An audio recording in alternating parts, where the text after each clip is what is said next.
6:03, and officials from the Federal Aviation Administration are expected today to look into the cause of a helicopter crash that killed two men in Hamilton County. Police say the two men were in an ultralight helicopter for an aerial tour of Indianapolis.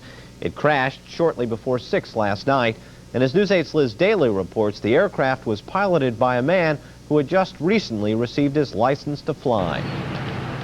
It happened shortly after takeoff. Two Indianapolis men headed on a sightseeing trip aboard a two-seater Robinson R-22 helicopter fell to the ground near Channel 13's transmission and broadcast tower. When we arrived, we found a helicopter had come down. It was not involved with any of the apparatus or the tower structure at the transmitter that we've been able to determine. I heard a helicopter started to land, and I looked, and it didn't land, it crashed. And that was it. And I called 911.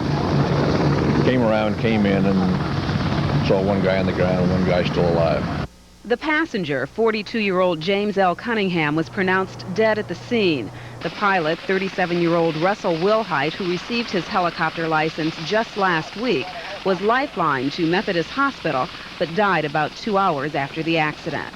The helicopter was leased from a local company called Wright Aviation, and neighbors to this property are accustomed to seeing it travel this path every day. It was circling around the tower over here, and then the engine just went off, the propeller stopped moving, and we just saw it go down. Because the weather conditions were favorable for flying, investigators from the Federal Aviation Administration will look into the possibility of engine or some other kind of mechanical failure. In Hamilton County, Lis Daily, Wish TV, News 8. The passenger in the helicopter, 42-year-old James L. Cunningham, was a well-known artist in Indianapolis with a downtown gallery. He also did a lot of artistry work for NASA.